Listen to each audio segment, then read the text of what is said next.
Welcome to News Mongolica with Jackie Graber. We are now getting information from our on-scene correspondent, Rebecca White, and she is ready with her bit. Let's cut to her feed now on the steppes of Mongolia.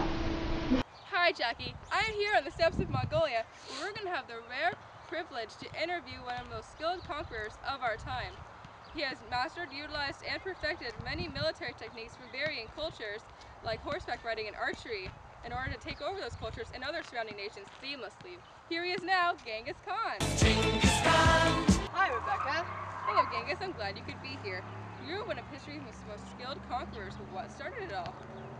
Well, the Tartars, they poisoned and killed my father when I was a young boy. Ever since then, I longed to seek revenge. And were you successful? Well, of course I was successful. I allied with the Chinese, monitored their military techniques, and then used those military techniques to take over the Chinese. That's pretty crafty. So what was the process of conquering China? Well, first I took over Beijing, and then... Did you threaten them in any way? I threatened them with disaster if they didn't comply. Did you gain anything from this conquering and this threatening?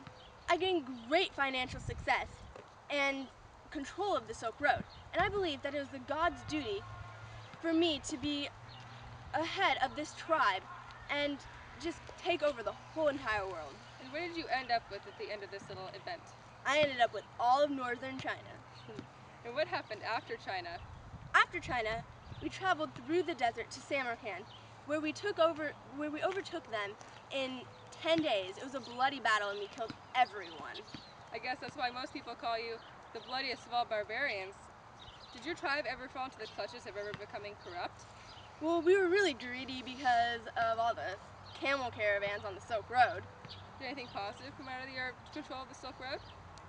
Well, we opened up trade from the north, or the east to the west. And it led to peaceful travel, correct? Mm-hmm. And that piece is known as Pax Mongolica. Well, thanks for being here, Genghis Khan. You have provided us with much valuable information. Okay. Thanks for tuning back into News Mongolica. Now we will cut to our on-scene correspondent, Rebecca White. Welcome back! I'm here with Timur. So Timur, can you tell us about what happened to the Mongolian Emperor after your grandfather Genghis Khan died? Well, after Genghis Khan died, he split his empire into 4 different territories for his 4 different sons. How far did the Mongolian Empire span at this time? Well, at this point, it spread all across Eurasia.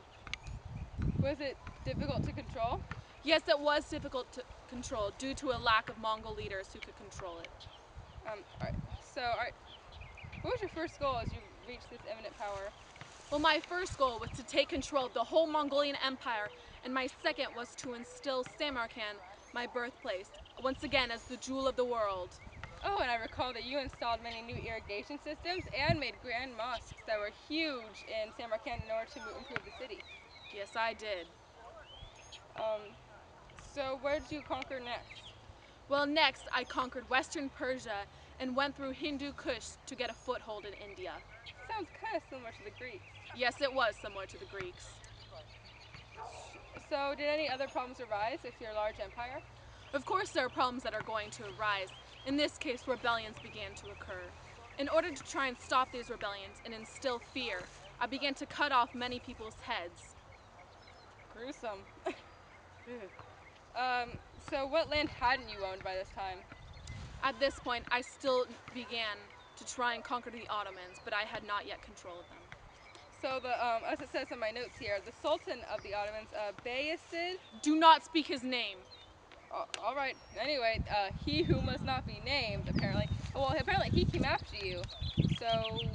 No, he didn't get me. I scared him away. So what are your new plans? Well, that's pretty impressive how you snuck up on him like that. It sounds kind of like Genghis's military techniques. So what are your new plans, Timur? Well, my new plans are to take control of all of China. Good luck. Well, good luck with that. I wish you nothing but the best. I mean, you look like you're in good health and. All right. Thank you for being here. And thank you for tuning in.